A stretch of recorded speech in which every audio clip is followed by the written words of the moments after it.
My name's Les Kolb, and this is my wife Janet, and we live in Boquete, Panama. Um, we took Jackie's tour in 2017, and took a while, but we finally made it here. We're presently living in one of the Alto neighborhoods in outskirts of downtown Boquete. Um, we're enjoying every day of our life here now. Still probably enjoying the honeymoon period more than anything, but we'd like to share a few things about impressions and ideas and feelings about what we have here and what we've been able to do here. The weather is incredible because we spent 9 years in Alaska, and that's kind of a difference for us. Prior to that, we were raised in the western side in Colorado and Wyoming, so this is quite different for us. We don't know these tropical flowers. We don't know some of the bugs that we come across every once in a while. It's kind of fun for us, and it's also we chose Boquete because it is a nice cooler area. We love the beach. We love the beach, but the beach is nice to visit for us. Nice to visit, and then we get to have all that great stuff that we get in Boquete in terms of weather, and that makes a difference. And when Jackie says there are several microclimates, there really are quite a few. We live in a neighborhood that is probably typical of a good part of Panama.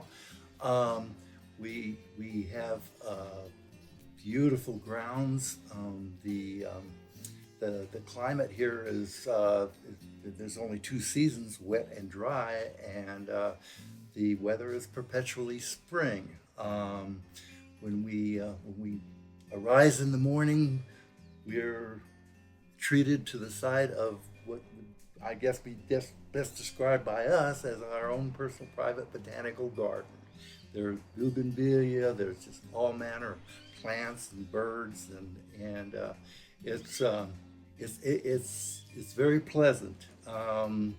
The variety of houses and the diverse population of people in our area is amazing, and every neighborhood is probably just a little bit different. So back in the United States, I was a social worker, and I worked with elderly, and I worked with mentally and physically disabled. One of the things that does bother me about Panama is the infrastructure here in terms of neighborhoods that you can really walk along. The sidewalks downtown, it's not just Boquete, it's all over Panama, are not necessarily the best for somebody who has a physical disability. So I don't see a lot of people in walkers, and I don't see a lot of people in wheelchairs. If you're thinking about coming here, you really need, I think, to check that out. You really need to be confident that where you're going is going to have accessibility. You don't have the ramps, you don't have the doors that are big, that we have in the United States. I think Panama's going to catch up to that, certainly.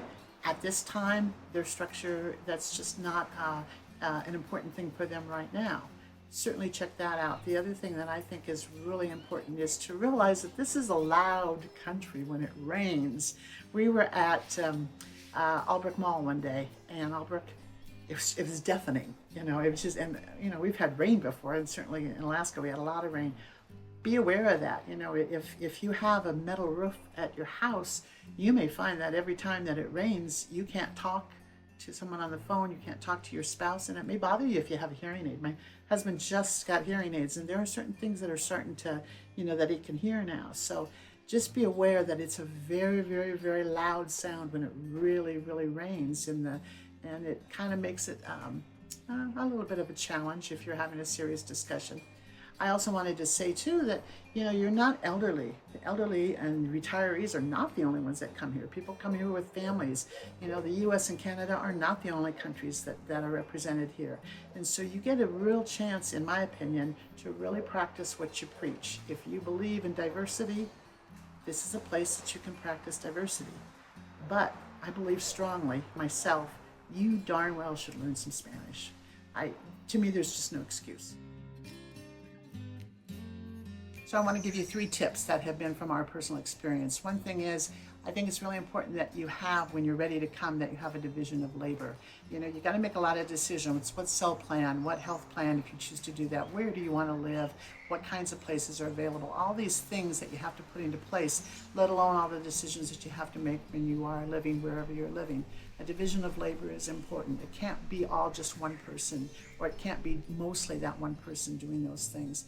And I think that makes it more successful, and then also provides opportunity for both people to really have an equal opportunity to really be part of the process. Secondly, start early. It took me 7 times to get my fingerprints to go through. 7 times. Usually it should only take 1, if not maybe 2. So I had them done twice with the ink, and I had them done 5 times with the scan. What I did not know until time number 7 is that I was a healthcare social worker, and I wash my hands a lot. If you're a nurse or you're anybody who's in healthcare, it's possible that you're not going to have your fingerprints come off. So start using lotion 3-4 times a day about a week before you have those done. When I finally heard about that and did that, they went right through. Start early, get your paperwork together, start getting some things in place, because you might have some problems come up in the future. And I guess the third thing that I really wanted to say is expect your health to be better. I am a diabetic. I came to this country with an A1C, which is a 3-month blood test that shows kind of where you're at. My blood test was, an A1C was at 10. That's like really bad. And after about 3 months, my A1C dropped down to 6, which is below diabetic. So expect an increase in your health. Expect that you're going to go to the doctor, and he may take you off some meds because your health might get better. You might walk more. You might lose some weight without knowing. Expect that. And in preparation for that, start doing some walking at home, because this is a country where it's a lot of fun to go on hikes. Start doing a little bit of walking, a little bit more of your increase in water, because you're going to need to do that more down here. Start expecting that your health is going to increase, and you're going to be surprised, because it will, especially if you're diabetic.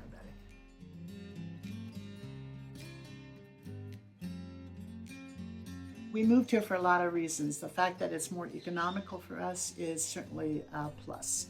For instance, our rent includes electric, it includes Wi-Fi, it includes, and that's just for us. Some places don't.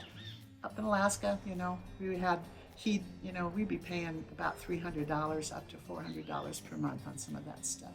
But I wanted to say that you can live here within whatever budget you have. You can live in a gated community that has a lot of extras that are important to you, and you spend more, or you can live in a typical home that might run about $500 to maybe $800, or even less. There are a lot of little towns around Boquete, but they're all the way throughout the country. So that matters. You know, there are a lot of people who are moving over to Chitre, and they're moving to Las Tablas, and because that's a little cheaper for them.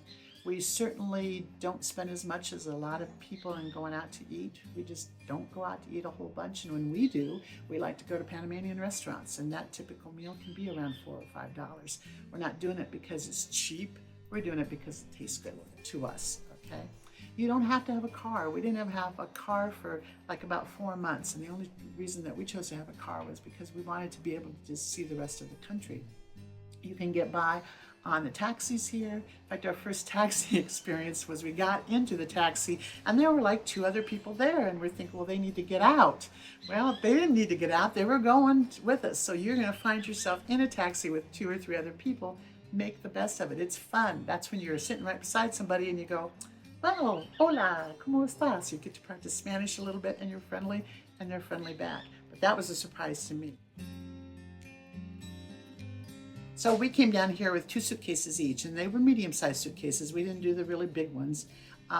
We allowed each other to have 1 luxury item. For Les, that was his drum, and for me, that was a little box of Christmas decorations.